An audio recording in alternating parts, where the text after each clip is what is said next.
Bago po ang lahat, magandang araw, Gabe. Tanghali po sa inyong lahat, suportahan po natin ang Team Kalenggap Rab.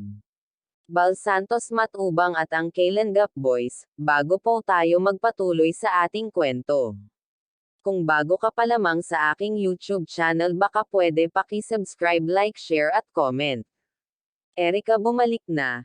Edo labis ang saya, kaya sa pagbabalik ni Erika maraming katanungan si Kuya Rab, kung bakit bigla siyang umalis, bakit biglang di nagpakita ng walang anumang dahilan, walang paabi kung bakit ayaw na niyang sumama sa Kalenggap Angles, at ngayon bumalik na siya, malalaman na po natin ang totoo.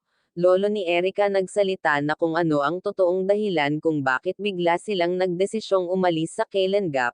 May sakit pala itong si Erika.